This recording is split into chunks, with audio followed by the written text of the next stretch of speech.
Wafa Assurance vous présente Automoto.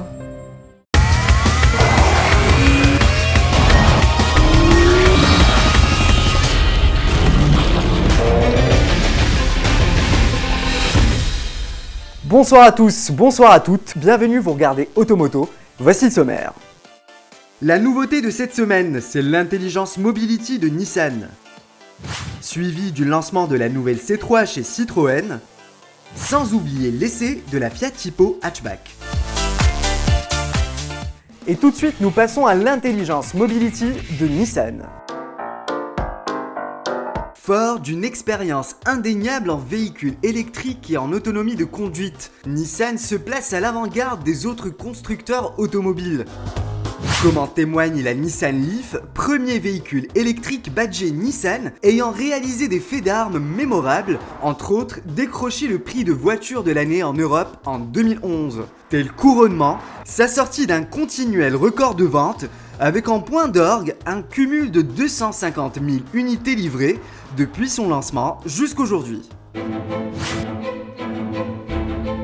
Ce résultat n'est pas le fruit du hasard, mais d'une stratégie méticuleusement établie autour de 3 vecteurs de développement, dont le journaliste d'AutoNews a pris connaissance au Japon, précisément à Yokohama, fief du constructeur Nissan.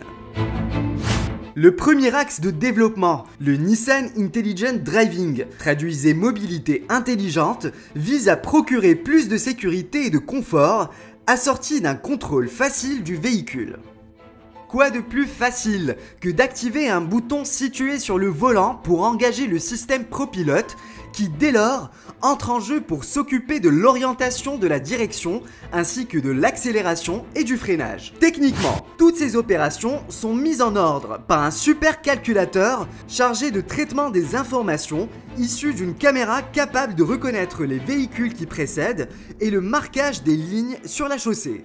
Pour l'instant, ce monospace vendu exclusivement au Japon est capable de se maintenir dans sa file entre 30 et 100 km/h, y compris en virage, en attendant la sortie en 2018 de la version 2.0 du ProPilot, une version up-to-date qui autorisera le changement de voie de circulation sans aucune intervention du conducteur. Au programme, en plus d'un véhicule 100% électrique, le constructeur Nippon introduit la technologie e-Power, une sorte d'alimentation hybride.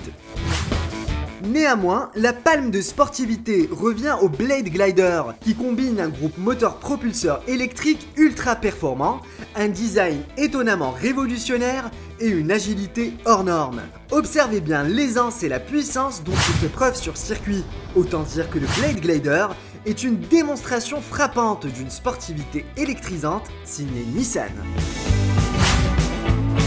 Enfin, le Nissan Intelligent Integration casse les codes de la connectivité avec une approche totalement futuriste. Ce système permettra à terme de relier le véhicule à son environnement, créant ainsi une sorte d'écosystème dans lequel les voitures interagiront entre elles avec les usagers de la route et même avec les infrastructures routières. Telles sont les grandes lignes de la mobilité façon Nissan qui se dessinent. La C3 revient en force dans une nouvelle parure plus fringante que jamais. C'est l'actualité de la semaine. Sopriam, importateur exclusif de Citroën au Maroc, a lancé la nouvelle C3, une citadine connectée qui aspire à tisser large dans son segment. Descendant d'une lignée de best-sellers, la 3e génération de la C3 révèle encore une fois la stratégie de la marque pour rajeunir la gamme. Écoutons la déclaration de Emin Souheil, directeur général délégué de Sopriam. La nouvelle C3 en fait est un produit qui arrive au bon moment parce que Citroën est en train d'essayer de avoir une nouvelle image. Donc cette image elle est très très simple, c'est qu'on pense que nos clients sont des gens uniques et des gens différents. Et c'est des gens qui aiment bien le confort. Donc la stratégie aujourd'hui de notre marque c'est Feel Good et Be Different. Et puis on va avoir d'autres nouveautés. Sans essayer de garder le secret, c'est clair qu'on attend en fin d'année pour Citroën un véhicule qui serait plutôt type SUV et qui serait plutôt dans un segment B. Donc notre ambition là-dessus, c'est de pouvoir nous positionner à moyen terme dans le top 5 des acteurs majeurs de ce segment. Comme on vous l'avait promis la semaine dernière, voici l'essai de la toute nouvelle Fiat Tipo Hatchback. Après la Fiat Tipo 4 portes, c'est au tour de la version 5 portes, que l'on appelle traditionnellement hatchback, de faire ses premiers tours de roue dans le royaume. Après 21 ans d'absence, Fiat a décidé donc de ressusciter ce modèle qui a connu un succès notoire sur le marché marocain au cours des années 80 et 90. Esthétiquement parlant, on apprécie quelques petits détails à l'instar des nervures sur le capot, des touches de chrome un peu partout sur la carrosserie, ainsi que le dessin des feux. Totalement inédit, le bouclier avant de cette dernière génération est d'une conception entièrement nouvelle. Agréablement sculpté, il intègre une belle calandre, rythmée par des feux avant diurnes, une large entrée d'aération ainsi que des anti-brouillards bien positionnés dans leurs encoches. Question habitabilité. Les passagers à l'avant comme à l'arrière sont confortablement installés, bénéficiant d'une liberté de mouvement optimale.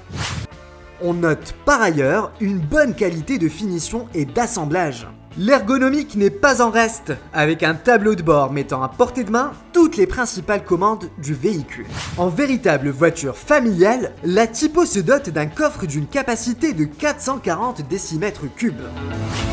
Sous le capot, cette version hatchback ne propose qu'un seul bloc diesel, à savoir le 1,6 litres multijet qui développe 120 chevaux pour un couple généreux de 320 Nm. Bonne nouvelle, ce bloc se révèle sobre à l'usage, en ne réclamant qu'une consommation mixte de 3,7 litres par 100 km. Il s'accompagne au choix de la boîte manuelle à 6 rapports ou l'automatique DCT à double embrayage, gage d'une fluidité de transmission inédite. Enfin, pour partir au volant de la version d'entrée de gamme, la Tipo Hatchback Pop, il faut disposer d'une enveloppe de 184 900 dirhams, alors que les adeptes de la boîte auto auront à débourser 219 000 dirhams. C'est la fin d'Automoto. On se donne rendez-vous dimanche prochain, toujours à la même heure, sur la même chaîne. D'ici là, portez-vous bien.